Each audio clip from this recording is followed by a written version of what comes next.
Saya sendiri pengalaman di pasar modal sudah cukup panjang, sudah lebih dari 10 tahun. Semuanya kebanyakan bergelut di dunia riset dan juga saya merupakan salah satu pemerhati investasi juga untuk generasi milenial karena saya melihat di sini investasi generasi milenial kan agak sedikit beda ya mindsetnya ya.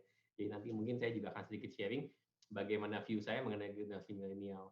Untuk pendidikan saat ini saya sedang S3 di IPB, ngambil konsentrasinya juga di jurusan keuangan, terutama disertasi saya banyak membahas mengenai perilaku investor retail. Jadi nanti mungkin agak sedikit saya angkat juga. Investor retail kita ini agak unik ya, konsepnya agak beda, pola pikirnya agak beda, pattern-nya agak beda. Ini yang menyebabkan kenapa Indonesia ini menjadi satu negara yang sangat menarik sekali untuk investasi.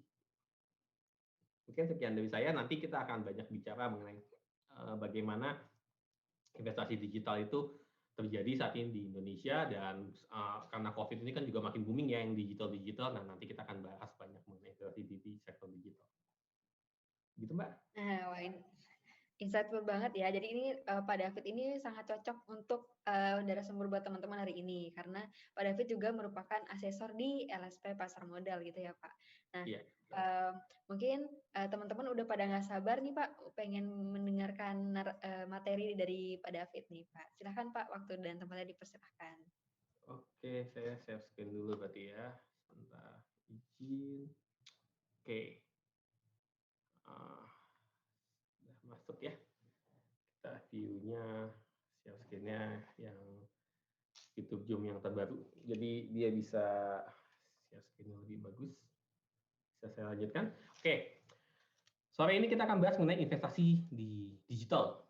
Investasi digital itu apa sih? Apakah kita investasi di sektor digital? Enggak. Kita investasi melalui media digital.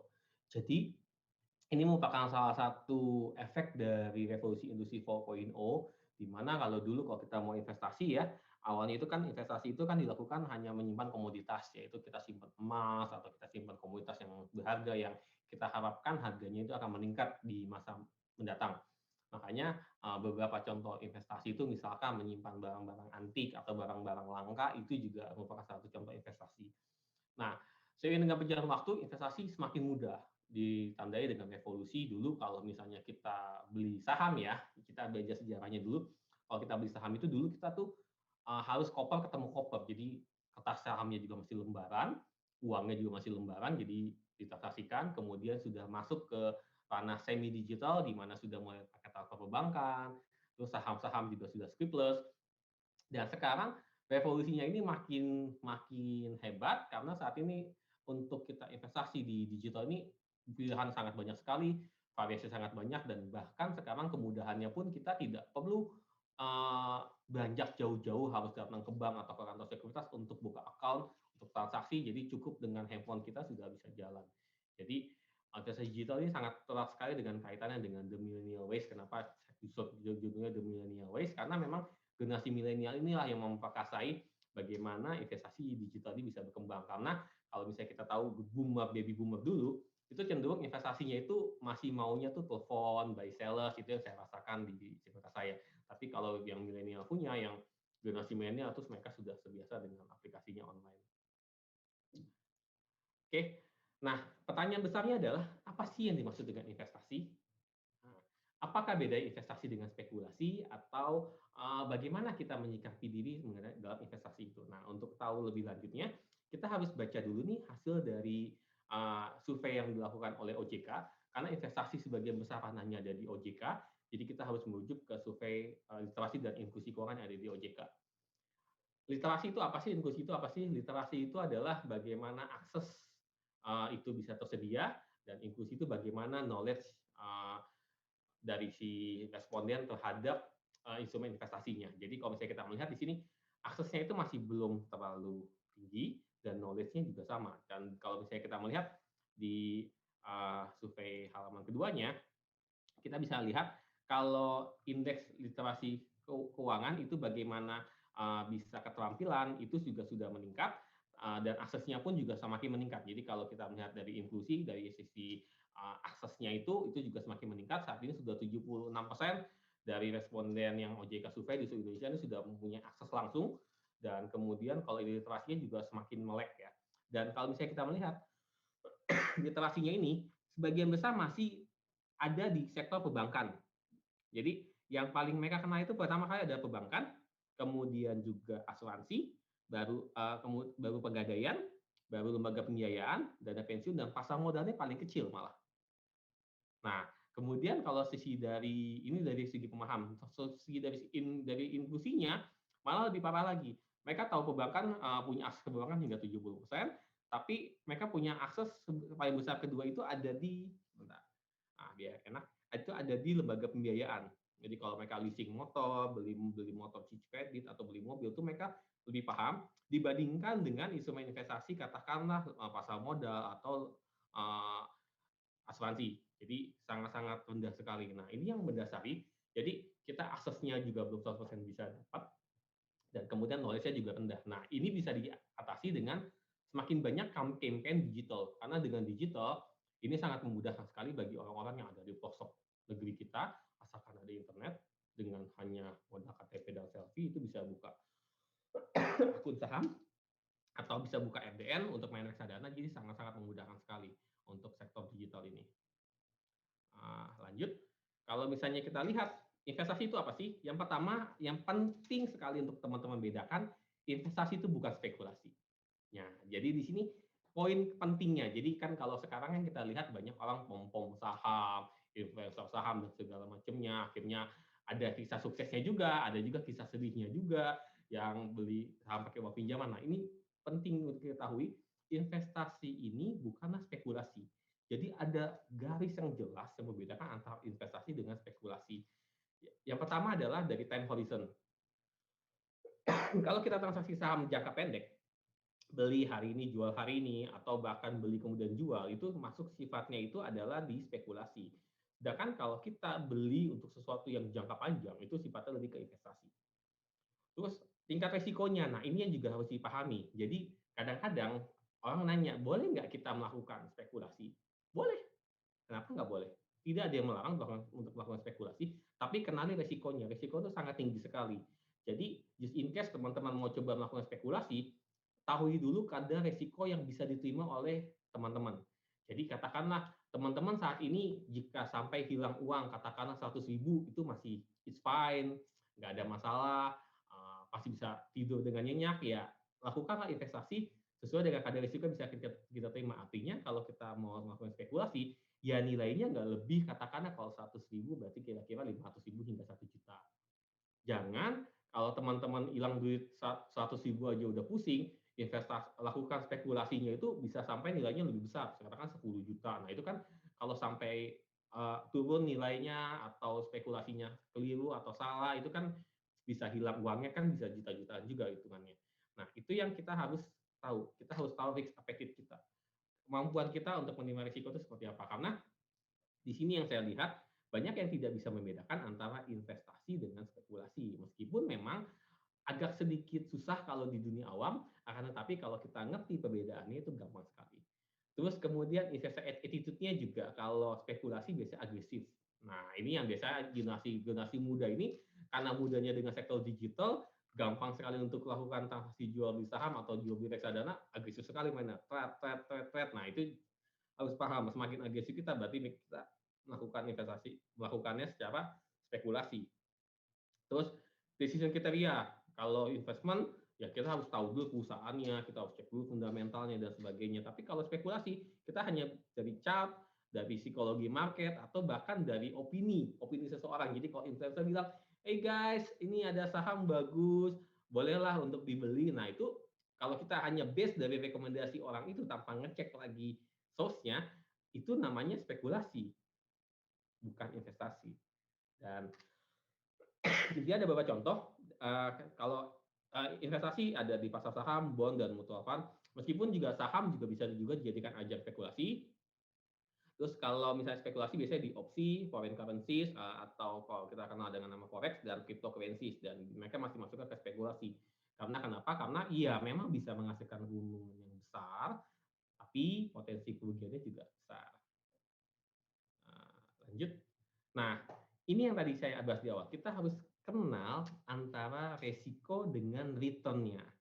Ini dua hal yang kalau kayak koin tuh ada dua sisi mata uang ya. ada dua sisinya. Resiko dan return itu sesuatu yang tidak bisa kita pisahkan.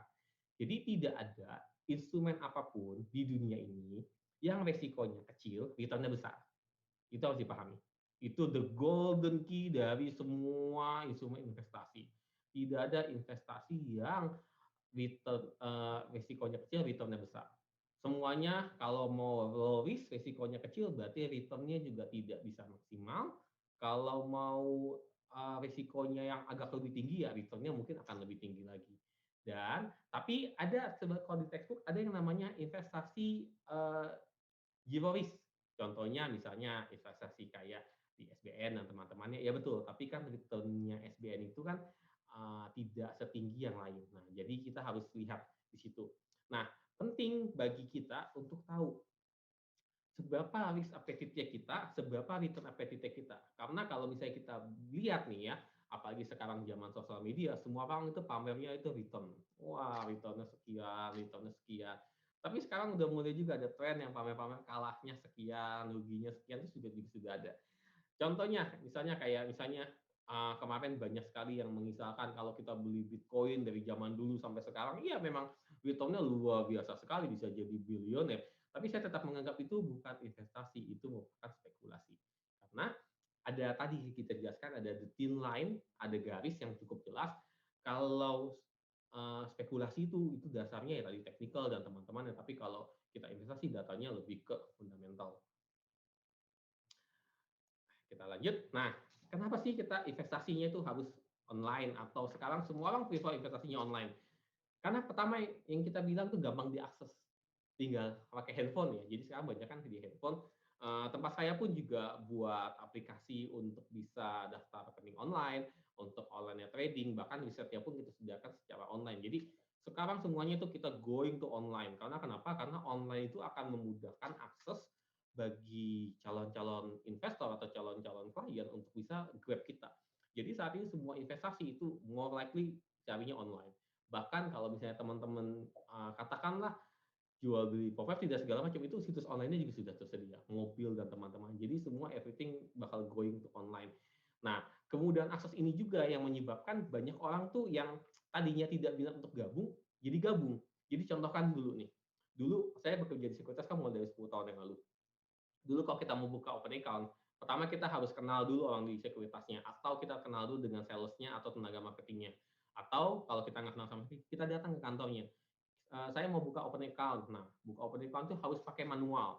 Harus ngisi formnya itu banyak, kemudian juga harus lengkapi data diri, biasanya KTP dan NPWP, dan kemudian harus membuka di dua tempat. Di sekuritas dibuka, di banknya juga buka, meskipun kadang-kadang sekuritasnya sudah bundling ya di dalam sekali aplikasi ada 2 formulir langsung.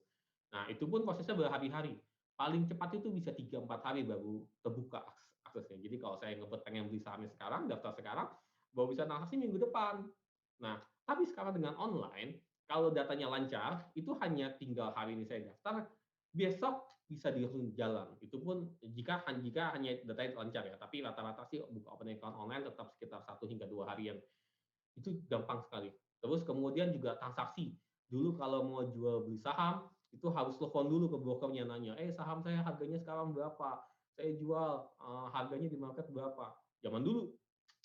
Tapi sekarang sudah ada online trading, kalian bisa lihat live chat di mana-mana, harganya langsung kelihatan. Dan sekarang tinggal pakai handphone, itu langsung bisa. Dulu waktu zaman saya masih pakai laptop, sekarang pakai handphone pun dapat.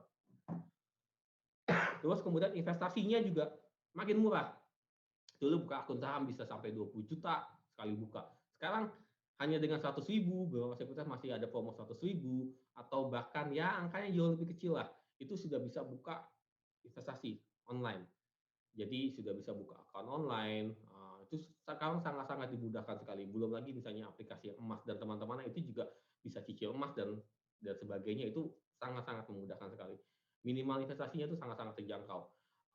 Kalau sekarang di beberapa sekuritas yang saya tahu itu masih menerapkan sistem kalau dengan sales itu ada minimum deposit awal, tapi kalau dengan online trading deposit awal jauh lebih murah.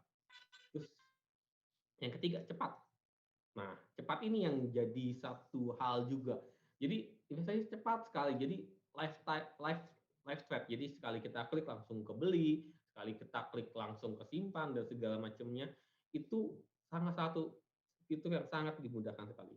Terus melewati batas lokasi ya bisa di mana aja, bisa di pelosok negeri mana, itu bisa. Kalau dulu kan kita harus ke kota, harus pergi dari tempat kita ke kota atau ke kantor cabangnya, kalau ada di kota itu. Nah, sekarang enggak. Lalu edukasi investasi ya, sejak online merebak, semuanya dilakukan online. Kayak kita sekarang nih edukasinya online. Kalau dulu kan kalau kita ngadain seminar, kita harus sewa tempat dan fisik. Kalau sekarang bisa online. Dan yang terakhir, monitoring investasinya juga lebih mudah. Apalagi sekarang kan kalau kita punya SID, punya beberapa akun sekuritas, kita bisa pakai sistem SEI atau sistem dari sekuritasnya sendiri juga bisa dilakukan di situ. Kemudian next, nah pada dasarnya investasi itu hanya terbagi menjadi dua tipe, ya. Jadi mau apapun itu, kalau yang namanya investasi terbagi menjadi dua tipe. Nah itu sebabnya kenapa forex dan cryptocurrency itu nggak masuk ke dalam instrumen investasi. Investasi itu hanya dua, yaitu adalah debt atau equity. Debt atau equity. Bentuknya hutang atau bentuknya modal. Ya. Jadi kalau kita convert uang kita itu entah menjadi hutang bagi orang lain, contohnya kalau kita menabung ke bank, semua saldo kita itu dianggap hutang oleh bank. Kalian boleh cek, dana pihak ketiga oleh bank itu dianggap sebagai hutang. Jadi kalau Bank BRI utangnya melonjak, oh itu berarti banyak orang yang naruh uangnya ke dia. Ya, jadi kalau kita naruh uang ke bank, bank itu akan catat sebagai hutang. Jadi simpanan itu merupakan instrumen hutang sebenarnya bagi dari sisi perbankan. Lalu kemudian apalagi peer-to-peer lending itu juga instrumen hutang. Ada kalau kita punya uang, kita serahkan ke aplikasi peer-to-peer-nya, peer-to-peer-nya beli, jadilah hutang. Nah, satu lagi adalah equity. Equity adalah surat berharga. Nah, surat berharga ini bisa macam-macam. Bisa katakanlah ini bisa juga masuk ya untuk aset-aset kayak forex atau crypto masuk ke ARM equity ini. Tapi sebagian besar itu biasanya saham. Kalau tidak saham itu biasanya bentuknya juga kadang kita convert dalam bentuk komoditi. Tapi most likely kalau equity itu bentuknya saham. Jadi persentase kepemilikan kita itu masuknya di equity. Nah, jadi investasi itu hanya dua. Antara Anda taruh dalam bentuk equity atau modal, atau Anda taruh dalam bentuk hutang. Nah, ini dua konsep awalnya. Lebih tinggi resiko yang mana? Tentu lebih tinggi resiko yang equity. In any case, dari textbook manapun, resiko di equity akan lebih besar daripada resiko di debt. Itu pasti. Makanya kenapa tabungan dan teman-teman itu resikonya lebih kecil. Dan kalau misalnya kita belajar akuntansi, tahu kan ada neraca kan kanan kiri. Ini ada aset, di sini ada pasifa. Nah, pasifa itu ada kewajiban atau liabilitas dan juga ada ekuitas. Kalau instrumen kita di debt, kita masuk di liabilitas. Jadi kalau perusahaan dilikuidasi, kita dapat duluan. Tapi equity selalu tahu di paling bawah. Nah, itu juga yang menyebabkan kalau teman-teman hubungkan lagi dengan WACC, KD itu yang biaya untuk debt selalu lebih rendah daripada dengan KE, biaya untuk equity. Jadi, kalau kita bicara investasi debt dan equity, tentu equity risikonya lebih besar. Tapi returnnya, kalau debt biasanya sudah ada takarannya. Karena bentuknya kan dalam bentuk bunga atau bagi hasil yang sudah bisa diprediksikan. Kalau equity, tidak bisa diprediksikan. Kalau kita bicara saham, itu kalau misalnya baca sejarah yang kemarin ada kisah GameStop ya, itu bisa naik besar sekali meskipun di balik kisah itu juga yang rugi besar-besaran juga ada dan tidak pantan besar juga retailnya juga banyak yang rugi karena harga sahamnya kan sangat fluktuatif sekali. Jadi harus dipahami ya. Jadi kalau ada orang namanya investasi aneh-aneh hanya tinggal dua, ini bisa masuk sebagai equity atau sebagai debt. Nah ini juga yang bisa untuk memisahkan kita nanti untuk mengenali investasi bodong. Karena investasi bodong biasanya itu tidak bisa digolongkan antara dua ini, bukan hutang juga bukan modal. Nah ini yang bisa kita jadikan pegangan. Jadi kalau setiap kali ada penawaran investasi, langsung mikir, oh ini konsepnya ini debt atau equity. Kalau peer-to-peer jelas konsepnya debt, kalau saham jelas konsepnya itu adalah di equity. Nah, kita harus lihat juga nih, di Indonesia sebagian besar orang itu investasi kemana sih? Nah, kalau lihat ragamnya, masih sebagian besar taruh uangnya itu di dalam bentuk produk perbankan, either tabungan atau deposito. Itu sebagian besar uang orang Indonesia ada di situ. Pilihan preferable-nya ada di situ. Jadi kalau misalnya punya uang, simpan di mana? Di tabungan atau di deposito. Nah, nomor duanya yang menarik adalah di properti. Nah, properti biasanya kalau sudah punya uang berlebih bisa beli properti, mereka akan beli properti. Nah, yang ketiga itu baru emas dan perhiasan. Nah, emas dan perhiasan juga bisa dijadikan instrumen, disimpan. Terus kemudian ada investasi lainnya, nah ini macam-macam. Yang terakhir baru investasi di pasar modal. Investasi lainnya ini ya bisa kayak bentuknya lukisan dan teman-temannya atau investasi banyak macam lah variasinya. Yang terakhir baru di pasar modal. Jadi agak sedikit sedih kalau misalnya kita melihat ragam investor di Indonesia masih sifatnya sangat-sangat pasif sekali. Jadi yang masuk ke pasar saham dan reksadana itu kecil sekali. Jadi masih di tabungan, emas dan juga di properti itu yang paling besar. Kemudian next. Nah, kalau gitu kalau mau investasi kemana sih? Nah, saya coba urutkan. Yang pertama favorable kita kalau mau investasi online itu pasti ke reksadana. Salah satunya adalah ke reksadana. Kenapa? Karena reksadana itu cenderung yang lebih mudah atau gateway bagi orang yang pertama kali mau investasi. Karena kenapa? Karena dia itu ada produk yang namanya reksadana pasar uang yang sebenarnya itu deposito tapi dibentuk dalam bentuk reksadana. Nah, jadi kalau supaya nggak terlalu kaget, karena sebagian besar biasanya kita nyimpan itu dalam bentuk tabungan, itu bisa pindahkan ke reksadana pasar uang. Karena reksadana pasar uang pada habitatnya biasanya itu selalu naik. Ya, hampir nggak pernah sih atau jarang sekali ada yang turun.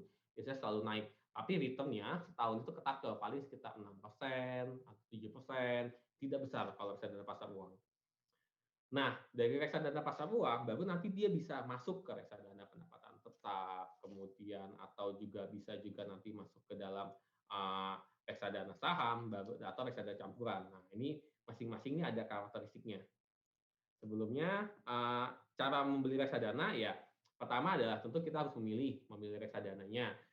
Biasanya lihat dari media investasinya dan dari produknya. Kadang kita bisa juga historisnya. Tapi bisa juga kadang juga kalau kita datang ke tempat penjual reksadana, kita bisa langsung ditawarkan yang mereka jual tuh apa aja. Karena tidak semua reksadana itu dijual di satu tempat. Jadi kadang-kadang ada agen penjual beda-beda. Biasanya ini mainnya di bank. Makanya kenapa di bank? Karena biasanya orang punya tabungan, ditawarkan masuk ke produk-produk investasi, saving, reksadana, dia lewatnya dari bank. Belinya pun kalau online sekarang sudah bisa. Beberapa aplikasi sekuritas itu bisa online, bahkan aplikasi online untuk reksadana pun juga ada. Ya banyak lah teman-teman bisa tahu, ada Bibit dan teman-temannya itu bisa untuk beli reksadana. Jadi jenisnya ada yang pasar uang, tadi 100% pasar uang, resikonya rendah. Ada yang lebih tinggi resikonya, yaitu pendapatan tetap, itu efek utang, debt masuknya.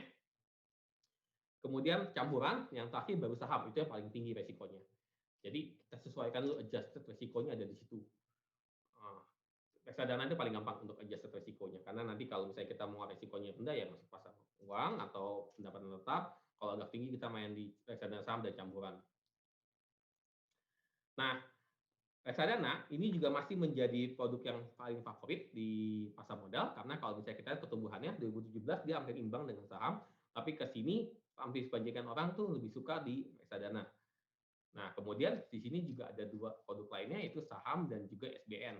Saham dan SBN ini juga merupakan produk investasi yang bisa dibeli juga online, digital, nanti bisa masuk ke sana.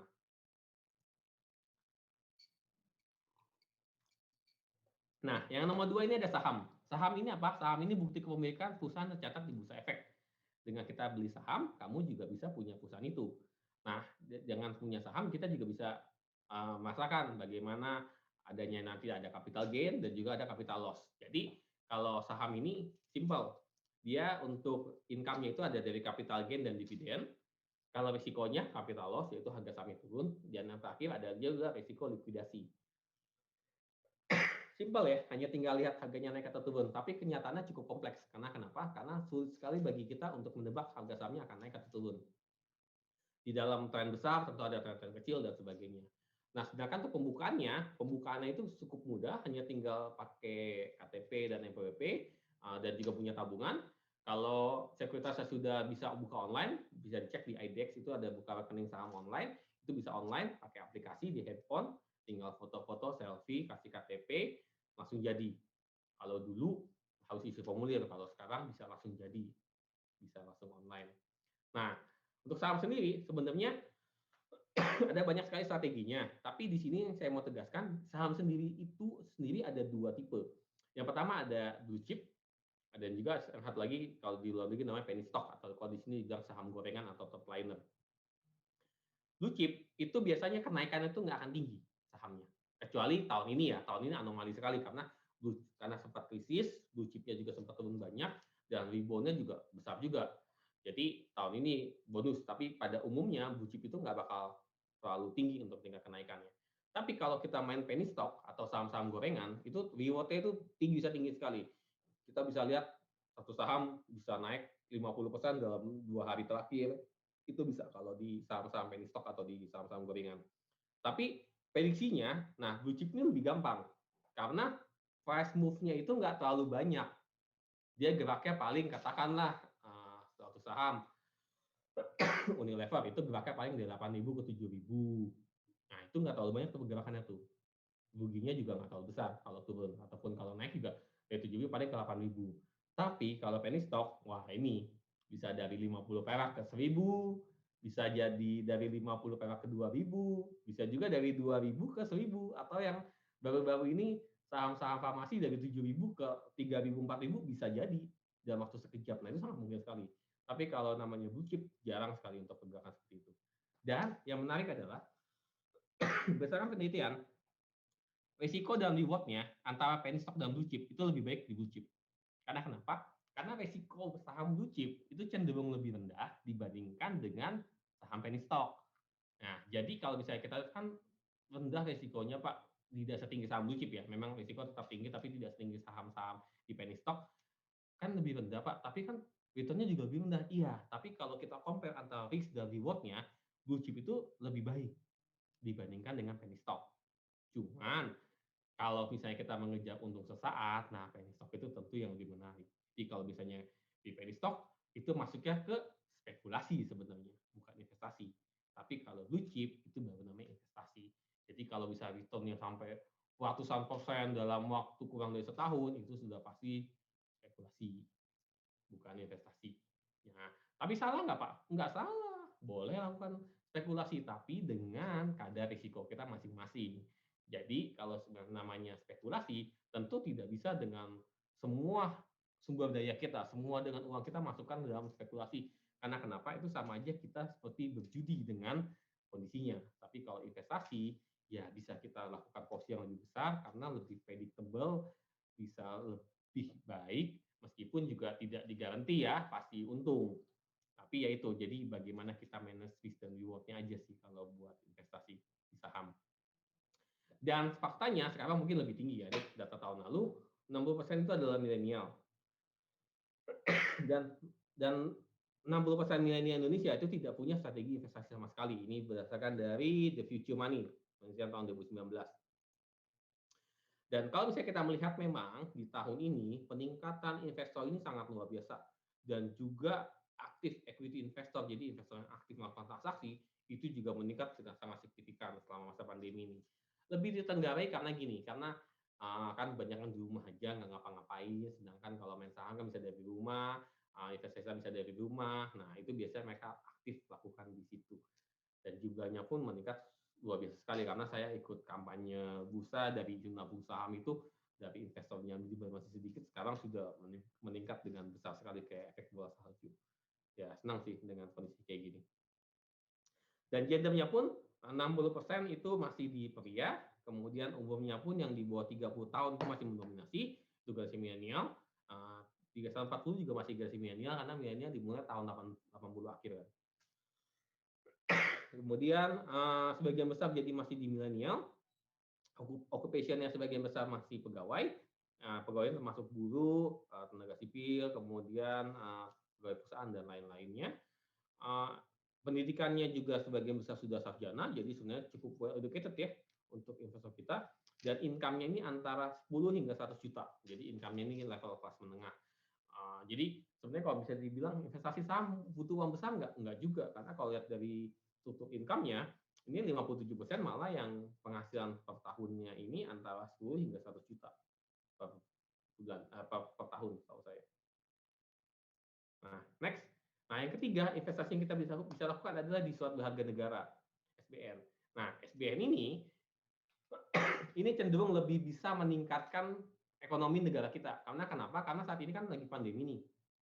Pemerintah lagi butuh banyak sumber dana untuk bisa mengatasi pandemi dan juga memulihkan ekonomi. Nah, biasanya mereka jual SBN. Nah, jadi kalau misalnya teman-teman ingin investasi yang risikonya lebih rendah lagi, tapi return-nya memang ya cukup menarik sih return-nya untuk SBN, nah ini silakan masuk ke SBN. Dan SBN ini merupakan salah satu instrumen investasi yang risikonya tuh cukup rendah. Karena kenapa? Karena dijamin oleh negara. Dan SBN ini juga kalau kita beli SBN ada nilai plusnya yaitu kita ikut untuk membangun negeri dan juga ikut menjadi alternatif pendanaan untuk APBN. Jadi ya side effect-nya juga cukup bagus ya kalau untuk SBN-nya ini. Jadi ya saya cukup support lah kalau teman-teman mau itu di SBN.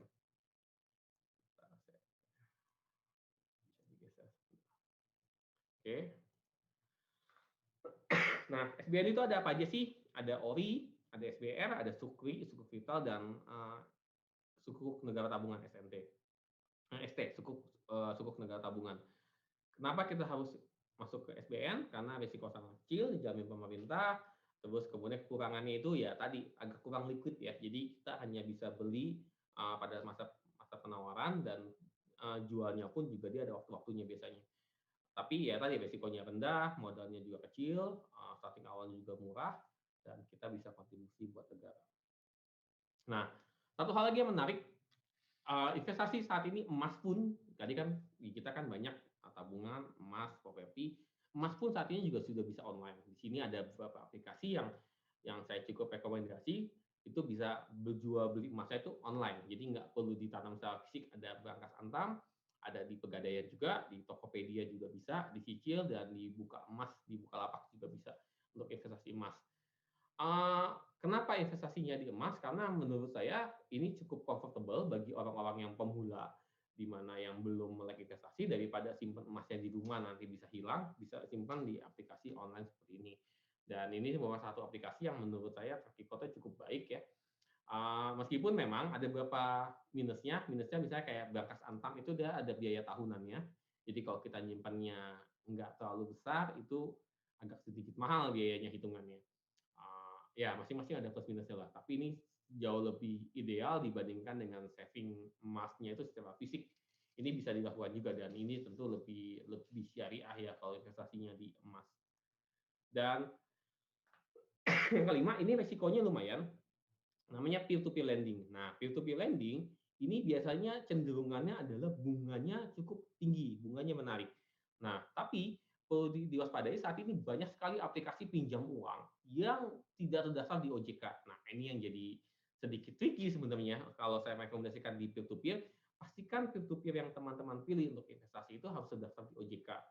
Lalu kemudian kita juga bisa melihat beberapa aplikasi ini dilengkapi juga dengan yang namanya insurance atau asuransi. Jadi harus dilihat juga. Meskipun memang saya masih masukkan ini termasuk dalam investasi dengan risiko yang cukup tinggi karena return dari peer-to-peer lending itu cukup besar secara persentase. Dan kalau misalnya kita melihat di beberapa aplikasi banyak sekali yang terjadi fraud dan biasanya itu di luar dari pengawasan diri OJK. Jadi ya tadilah kita boleh investasi di mana saja, tapi kita harus tahu juga batasan risiko yang bisa kita terima. Jadi kalau misalnya kita bisa terima risiko 100.000 ya mungkin investasi di peer-to-peer sekitar 500 ribuan itu boleh. Tapi kalau investasinya sampai 50 juta di peer-to-peer jangan. Karena nanti ditakutkan tidak sesuai dengan risiko yang kita bisa terima, nanti risikonya takutnya lebih besar lagi. Jadi kuncinya ada di situ sih, bagaimana kita manage risiko.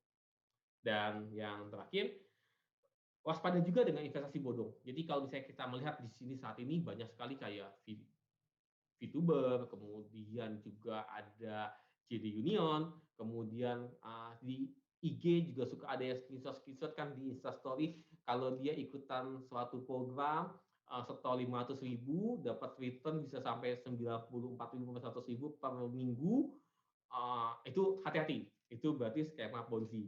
Jadi tips-tipsnya itu ada beberapa. Yang pertama banyak cari informasi, terus jangan percaya imbal hasil besar dan cek legalitasnya karena kondisi ekonomi sekarang lagi cukup sulit.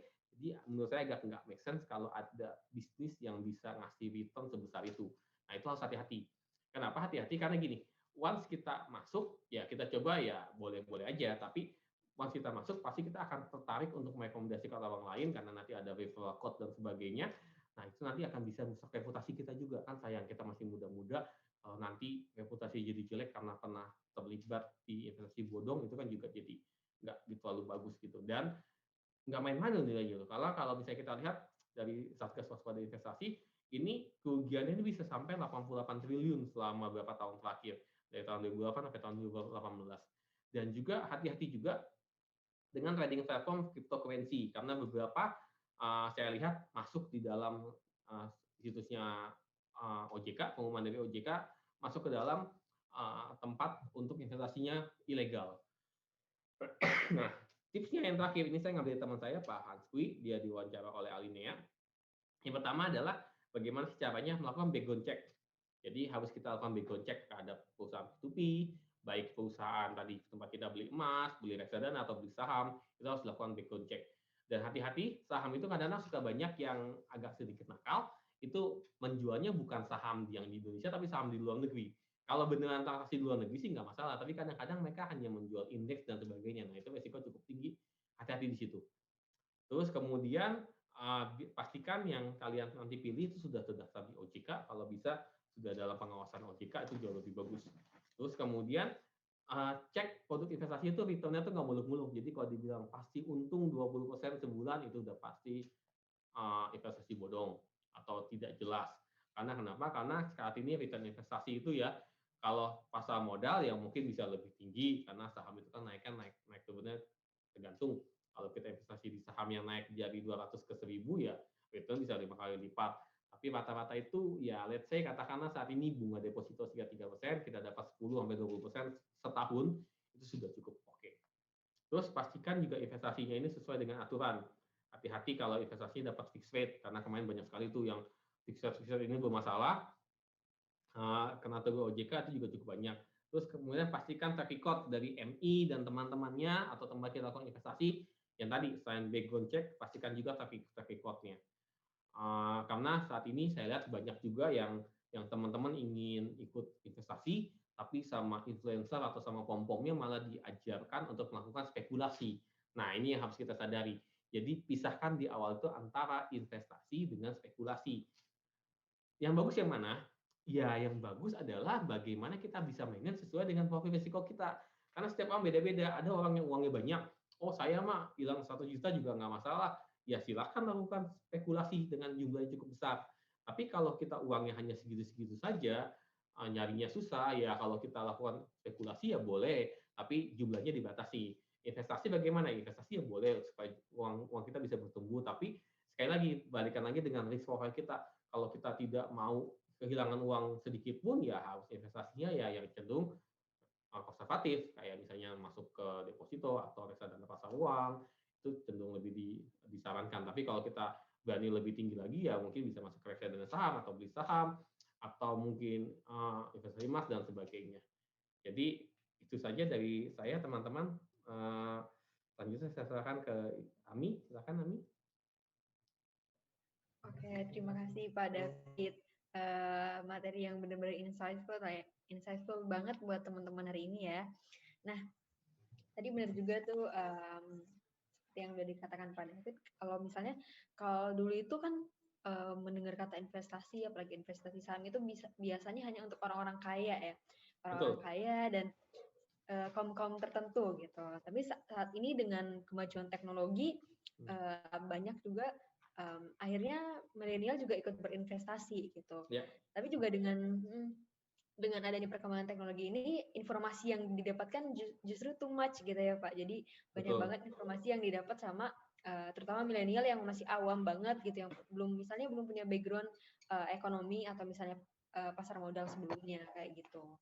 Nah, tadi juga udah disampaikan oleh Pak David untuk background check gitu. Apapun lakukan background check, dan yang terpenting adalah tujuan teman-teman dulu, gitu, tujuan teman-teman untuk berinvestasi. Nah, nih Pak, udah banyak banget nih pertanyaan yang masuk pas teman-teman registrasi. Nah, ini aku bakal bacain satu-satu ya Pak. Nah, untuk yang pertama nih Pak, dari Yovanka. Nah, dari Yovanka ini bertanya, bagaimana cara investasi yang paling tepat bagi mahasiswa yang misalnya belum punya penghasilan yang tetap? Jadi mahasiswa ya? Oke, mahasiswa banyak sekali yang sudah mulai investasi. Biasanya kalau mahasiswa itu kan cenderung identik dengan jumlah uang yang tidak terlalu besar dan juga masih untuk experience. Nah, kalau kondisi seperti ini, saya sih langsung sarankan investasi yang cukup aktif. Jadi gini, pertama sisihkan dulu uangnya ini dari uang-uang sisa jajannya dulu. Jadi katakanlah buka rekening saat ini di sekretariatnya bisa dengan Rp100.000. Nah, dari 100.000 itu kan biasanya kalau mahasiswa kan cenderung agresif ya. Pengalaman saya kalau ngajarin mahasiswa itu biasanya cenderung lebih agresif. Kalau masuk ke kesadaran pasar uang ya tentu nggak ada rasanya 100.000 itu kan. Setahun bunga hanya 7.000 itu kan ya kurang make sense lah. Nah, boleh masuk coba-coba di saham. Kenapa saham? Karena itu nanti akan melatih instingnya si mahasiswa tersebut. Jadi dengan dana yang masih kecil, belum sampai puluhan juta atau juta-jutaan, itu sudah terlatih isinya waktu dia beli saham, kemudian mengalami kerugian, mengalami keuntungan. Nah, itu jumlahnya itu pasti masih bisa ditoleransi untuk tingkat kerugiannya. Dan itu saya cukup sarankan kalau untuk mahasiswa. Nah, kemudian kalau sudah mencoba, sudah tahu, ya boleh juga masuk ke yang lain. Jadi intinya, kalau masih mahasiswa, sebaiknya banyak mencoba. Karena gini loh, investasi itu bukan sesuatu yang harus ngikutin satu orang. Jadi Warren Buffett investasinya jangka panjang, ada juga orang-orang lain investasi jangka pendek. Nah, itu sangat tergantung sekali dengan profilnya kita. Jadi tergantung kita cocoknya itu di mana. Kan investasi yang baik adalah investasi yang cocok di kita. Jadi kata orang jangan beli saham gorengan. Ya kalau kalian mahasiswa ya cobain aja dulu. Kan dananya juga masih kecil. Nah, nanti berasa, oh saham gorengan ternyata bisa naik banyak, ternyata turunnya juga bisa lebih banyak lagi. Nah, dari situ kita bisa belajar. Jadi kalau masih mahasiswa, saya sangat sarankan untuk coba-coba. Dengan dana yang terbatas, ya kita coba-coba. Dan tapi tadi, kita kenali juga dengan profil risiko kita. Bisa tahan untuk mengalami loss sampai seberapa banyak. Jadi jangan mentang-mentang mahasiswa sampai jual motornya, ada selalu mahasiswa sampai jual motornya, uangnya dipakai untuk main saham, akhirnya kalah. Nah, itu saya tidak sarankan. Tapi sisihkanlah dari uang saku kalian, katakan bisa dapat 100.000, 200.000, sisanya buka rekening saham, ya silahkan kalian beli. Karena kalau 100.000 ya paling kalah-kalah paling ya bisa 30.000, tapi itu kan masih dalam batas toleransi risiko kalian. Kalau menang pun paling hanya 5.000, 10.000, atau bahkan bisa 50.000, ya itu juga masih dalam toleransi kalian.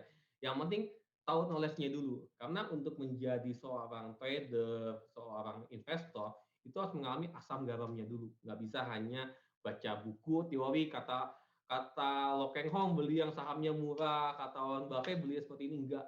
Itu tidak cocok untuk semua orang. Masing-masing orang itu akan nyaman dengan caranya sendiri. Jadi kalau saya lihat investor-investor yang sukses itu mereka nyaman dengan caranya sendiri. Jadi mereka pilih sendiri, mereka atur sendiri trading plan-nya seperti itu. Jadi saran saya coba-coba di berbagai tempat, tapi ingat batasi resiko kalian. Jadi jangan mentang-mentang mahasiswa tadi hingga jor-joran kan masih mahasiswa apa boleh apa aja enggak.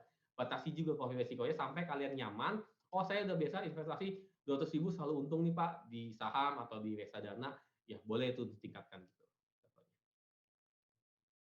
Oke. Oke, oke. Jadi kayak gitu justru malah seharusnya dicoba ya Pak, dicoba dari sekarang selagi masih mahasiswa gitu. Karena Betul.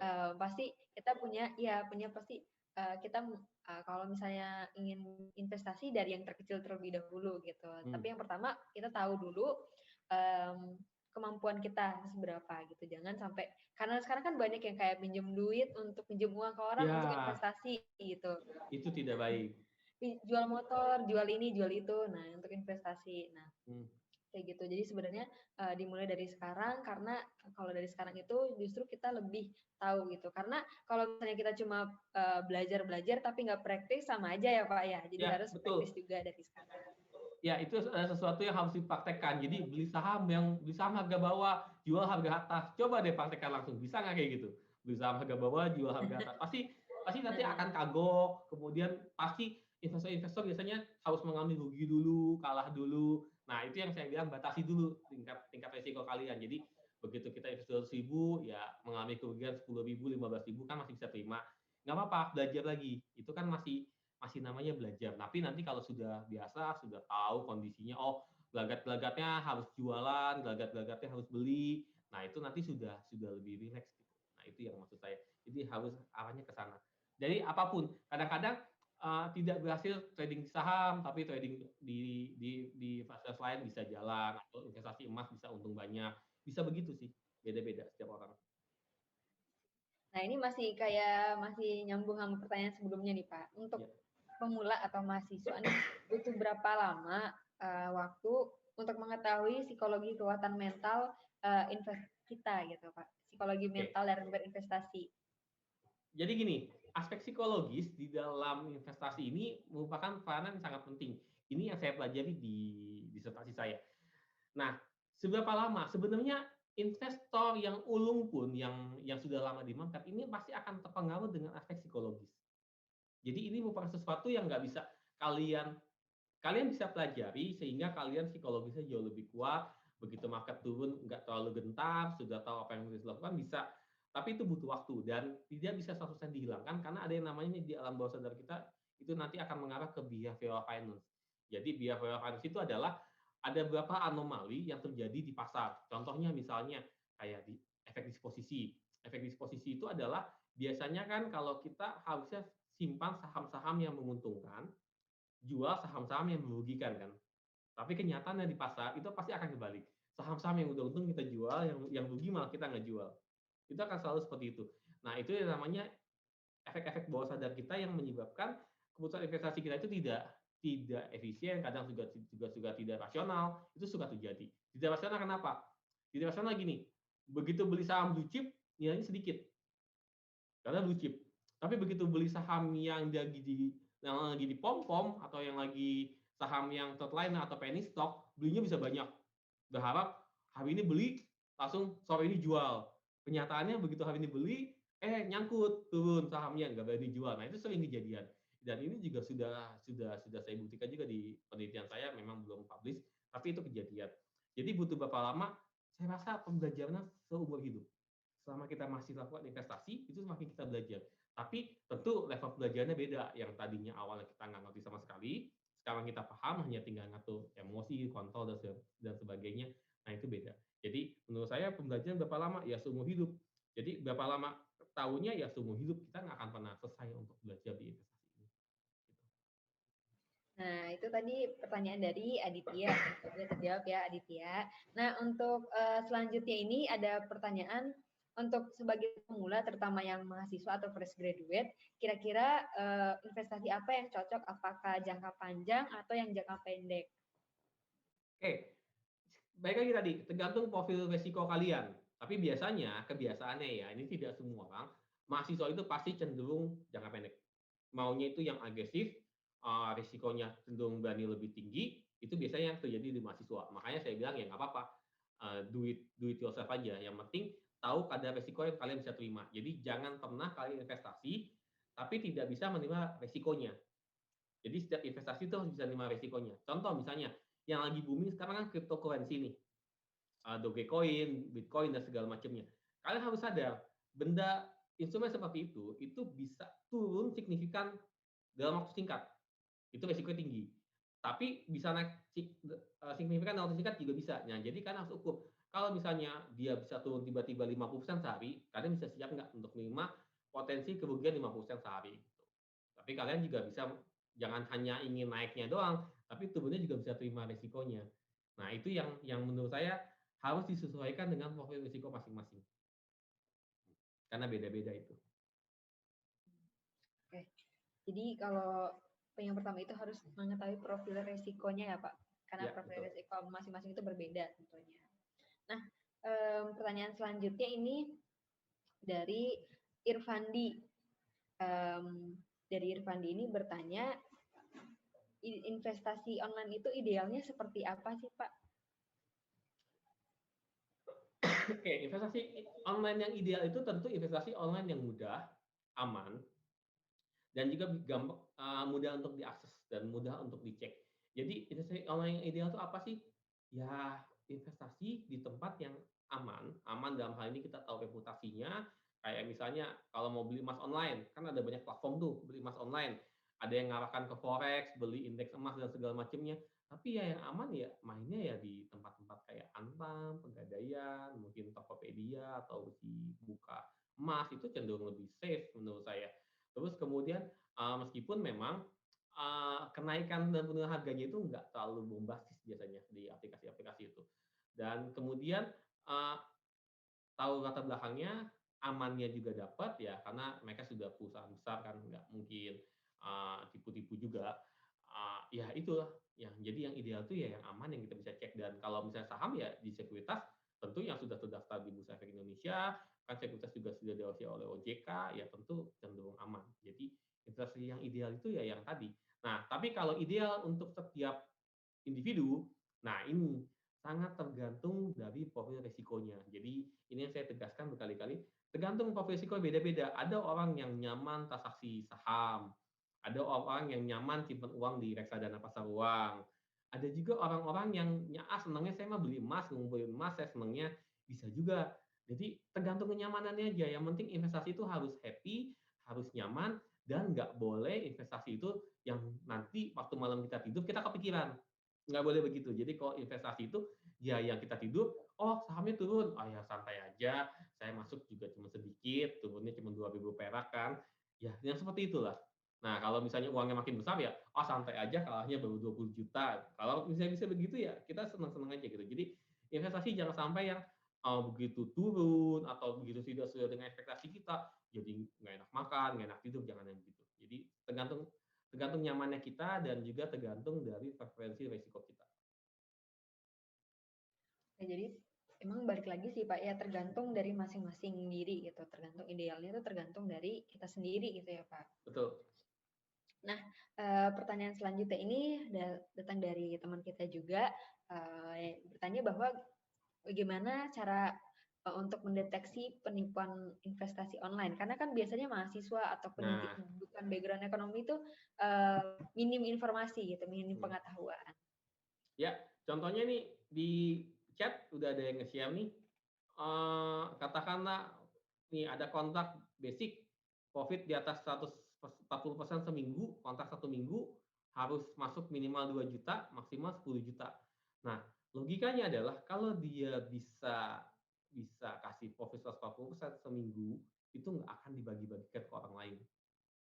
Dia pinjam aja uang di bank dan segala macamnya, pinjam uang di bank bunga hanya sekitar 20-30% setahun, dia bisa profit 140% seminggu, ya main di situnya aja. Jadi ya itu too good to be true.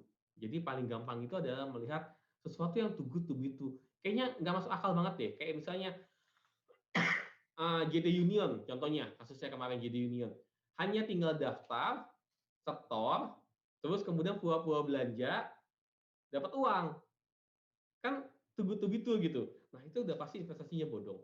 Terus investasi yang menjanjikan, oh ini investasi resikonya rendah, profitnya besar. Besarnya berapa? Bisa 20% sebulan, itu udah besar. 10% per bulannya udah besar, karena itu berarti 120% per tahun, atau hampir 2 kali lipat. Itu nggak masuk akal, nggak mungkin.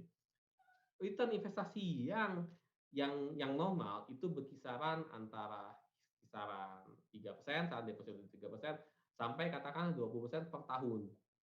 Tapi kalau lebih dari itu sudah nggak normal. Nah, jadi itu yang mesti diwaspadai lah. Pokoknya kalau terlalu jauh, resikonya nggak ada, itu udah pasti harus kita waspadai. Dan juga kemudian yang tadi harus cek juga, rajin-rajin ngecek ke OJK. Sekarang kan gampang. Contohnya, semalam baru saya mau masukin cryptocurrency. Ada beberapa platform. Akan tapi beberapa platform yang saya temukan yang teman-teman pada pakai, ternyata begitu saya Google masuk ke dalam daftar investasi ilegal di OJK. Itu kan gampang sekali, tinggal ketik namanya di Google nanti langsung keluar tuh, oh masuk ke dalam daftar investasi ilegal OJK. Nah kalau gitu jangan dimasukin.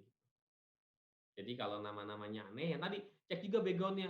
Kadang-kadang backgroundnya situsnya nggak jelas, kayak misalnya JD Union, ini kan JD Group, ternyata nggak ada hubungannya dengan si JD Group. Nah itu juga harus dicek juga. Jadi ya banyaklah contoh-contoh penipuan gitu. Kemarin ada Alipay punya program, masukkan uang, nanti nonton iklan, nanti dapat uang. Nah itu juga nggak masuk akal. Hati-hati aja di situ menurut saya. Oke, gitu ya. Untuk pertanyaan selanjutnya nih Pak, sebenarnya untuk mahasiswa terutama yang masih awam dengan investasi secara keseluruhan, apakah perlu punya skill tertentu atau misalnya perlu punya mentor tertentu nih Pak untuk selalu mengawal atau selalu memberikan saran dan pendapatnya? Ya, mentor terbaik biasanya itu adalah dari dalam diri kita sendiri. Jadi kalau investasi bukan hanya investasi ke dalam bentuk fisik, tapi investasi juga dari leher ke atas. Jadi knowledge kita juga mesti di-upgrade. Nah, perlu nggak kita investasi pakai mentor? Ya sangat tergantung sih, tapi biasanya mentor yang baik itu adalah pengalaman diri kita sendiri. Makanya tadi saya ceritakan, saya selalu membimbing mahasiswa untuk berani investasi, mulai dari kecil 100-200 ribu, berani untuk beli saham-saham yang cukup agresif, kalau mereka mau ya, kalau mereka appetite itu, wah kita beli saham yang 50 perak Pak, yang 70 perak, silahkan beli semampunya, sampai seberapa risk profile kalian, karena itu nanti akan jadi pengalaman buat mereka. Begitu nanti mereka kalah, oh kalah nih Pak, kalahnya 30%, oh 30% itu berapa? Ya kecil, hanya 30.000, ya itu akan jadi pengalaman buat mereka.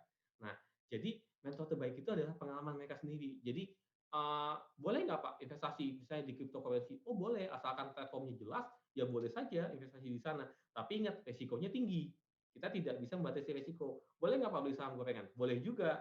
Boleh nggak beli saham chip? Tentu boleh. Jadi apapun itu, lakukan yang senyaman kita, nyamannya kita tuh seperti apa. Kemudian juga kita harus lihat juga dari profil resikonya kita gitu. Nah, mentor bagaimana? Ya mentor kan mungkin di dia nyaman, di kita nggak nyaman. Tapi kalau untuk ikut-ikut di awal ya boleh juga untuk belajar di mentor. Tapi biasanya sih kecenderungan investor-investor yang sukses itu mereka belajar dari diri mereka sendiri. Belajar dari pengalaman mereka, dulu mereka bagaimana mereka bisa kalah, bagaimana mereka bisa menang, bagaimana mereka bisa baca pasar, itu biasanya mereka pelajari sendiri. Meskipun memang ada trik-triknya dan juga bisa dipelajari. Misalkan dengan ikut CSA, itu kan belajar bagaimana kita memilih valuasi perusahaan yang baik, seperti apa, itu bisa dipelajari. Tapi baik lagi ke diri kita sendiri. Jadi kalau mau investasi ya bukan hanya investasi di dalam bentuk beli aset-aset doang, tapi juga investasi dalam bentuk knowledge kita juga gitu. Nah, tadi udah dijawab. Jadi emang sebenarnya yang guru terbaik itu adalah kita praktis dan praktis ya Pak. Kita harus praktek dulu. Nah, untuk 2 pertanyaan terakhir ini ada dari 2 teman yang sudah menyampaikan di chat. Boleh untuk Pak Hadi. Nah, untuk Pak Hadi silahkan Pak, boleh untuk menyalakan kamera dengan audionya untuk bisa bertanya langsung kepada Pak David nih Pak. Dipersilahkan untuk Pak Hadi, silakan. Ya, Hadi. Atau dibacakan saja nih. Oke, kita bacakan aja. Istilah bandar dan market maker, apakah ada perbedaannya dan bagaimana mereka melakukan aksinya, dan sebagai investor perlu bagaimana untuk menghadapinya? Oke, bandar dan market maker. Sebenarnya ini antara mitos dan kenyataan itu ada seperti itulah Pak. Jadi gini, market maker itu adalah profesi di luar, di pasar modal luar, itu yang diakui. Jadi terdaftar Pak. Jadi katakanlah sekuritas A mau jadi market maker untuk saham A, itu harus terdaftar dan ada regulasinya. Dia tidak boleh menjual dalam kondisi tertentu, dia harus membeli dalam kondisi tertentu, dan segala macam itu ada regulasinya. Jadi diatur itu biasanya untuk market maker, spesialis, dan teman-teman itu diatur. Nah, kebetulan karena pasar modal kita ini bentuknya ini order driven, jadi market maker-nya tidak dikenal di pasar modal kita. Dikenal sih, tapi dalam bentuk opsi, tapi di transaksi opsi, tapi kalau transaksi saham tidak dikenal. Nah, karena tidak dikenal, makanya tidak diatur. Karena tidak diatur, jadinya mereka bentuknya itu ya seperti bandar-bandar itu. Nah, bandar itu apa sih? Bandar itu biasanya kita sebut sebagai big player, pemain besar. Jadi dia punya uang yang lebih besar, dia punya saham yang lebih besar juga, gitu. Nah, jadi kalau misalnya kita bilang bagaimana strategi kita melawan bandar, ya kita melawan dengan big player karena dia kalau harga turun dia bisa jualan, kalau harga naik ya dia bisa beli, atau dia bahkan kalau lagi di atas dia bisa jualan. Nah, strategi bandar ini seperti apa? Nah, untuk itu kita perlu tahu yang namanya bagaimana fundamental perusahaan tersebut, Pak. Karena nggak mungkin sebuah perusahaan itu berada di bawah level fundamental dalam waktu yang cukup lama. Dan kemudian ya tadi kita harus bisa baca momentum juga, karena biasanya sudah banyak tools-tools yang teman-teman gunakan, biasanya pakai technical ya untuk cara counternya, itu pakai ada akumulasi distribution dan segala macamnya. Itu banyak strateginya sih Pak. Tapi overall tidak perlu mengkhawatirkan oknum bandar ini, karena bagaimanapun pasar modal kita ini besar Pak. Jadi sangat-sangat tergantung sekali dari tujuan Bapak investasi itu seperti apa. Kalau Bapak maunya spekulasi, ya memang harus siap. Bisa hari ini menang, besok rugi, besok untung lagi, bisa begitu. Tapi kalau kita investasi, ya kita cari perusahaan-perusahaan yang fundamentalnya bagus, long term shift-nya kita bikin jangka panjang, ya tentu akan lebih minim untuk di resikonya. Jadi kita menilai volatilitas harian. Nah, jadi seperti itu Pak. Jadi menurut saya nggak perlu khawatir, adakah bandar di pasar modal Indonesia? Ya seperti mitos sih Pak, dibilang nggak ada, tapi kadang-kadang pergerakan harga sahamnya bisa anomali, dibilang ada pun juga pihaknya juga kita nggak tahu, seperti itulah Pak. Tapi nggak perlu khawatir Pak, karena ya kita bisa lihatlah dengan tools technical, kemudian juga asalkan kita beli saham-saham fundamentalnya bagus, ya kita bisa terhindar sih Pak dari kondisi-kondisi yang tidak diinginkan. Begitu Pak Heri. Oke, terima kasih untuk Pak David atas jawabannya. Tadi itu merupakan pertanyaan terakhir teman-teman karena ini juga sudah menunjukkan jam 5.00 nih. Nah, karena itu pertanyaan terakhir, jadi aku bisa simpulin nih buat webinar hari ini adalah untuk teman-teman terutama yang hadir nih banyak teman-teman mahasiswa. Ya. Jadi pertama itu kenali profil risiko dulu gitu, kemampuan teman-teman terlebih dahulu. Jangan teman-teman ikut-ikutan. Biasanya karena ikut-ikutan itu yang sampai investasinya menggunakan pinjam duit ke orang atau misalnya jual motor dan sebagainya. Tapi ada investasi itu teman-teman nyaman yang pertama ya Pak ya, nyaman. Ya, jadi nggak kepikir-pikiran, tidur dipikirin, apa sampai mimpi-mimpiin kayak gitu. Nah kayak gitu. Jadi teman-teman harus pertama kenali kemampuan teman-teman diri sendiri dulu. Nah itu Pak. Mungkin Pak David, kalau misalnya teman-teman pengen tahu misalnya akun sosial medianya Pak di Instagram boleh. atau di Akun Facebook. IG saya di David.Supianto. Kalau lihat di undangannya kan sudah di-mention akun IG-nya boleh. Kalau mau konsultasi ya ngobrol-ngobrol bolehlah untuk di IG-nya. Karena saya juga aktif juga untuk sharing-sharing di IG. Iya, jadi seperti itu ya teman-teman. Kalau untuk mau connect dengan Pak David bisa di Instagramnya atau di LinkedIn-nya juga. Nah, oke, terima kasih Pak David atas sharing ilmu dan pengalamannya. Kita foto bersama dulu ya Pak. Foto bersama dulu. Iya, foto bersama. Galeri review. Oke, pertama kita teman-teman boleh dinyalakan kameranya. Halo Pak Mahbub. Halo Pak Mas David. Makasih Mas David. Ya, sama-sama Pak. Sukses di BPKH Pak. Ya. Oke, terima kasih untuk Pak David atas ilmu dan pengalamannya yang sangat insightful. Tadi juga teman-teman udah pada bilang di chat kalau sangat-sangat insightful nih Pak untuk materi untuk hari ini. Terima kasih Pak. Dan terima kasih juga untuk Sobat Kompeten yang hari ini sudah memilih untuk produktif dengan mengikuti webinar Odading volume 7. Sampai jumpa di webinar Odading berikutnya. Wassalamualaikum warahmatullahi wabarakatuh. Selamat sore ya teman-teman semua.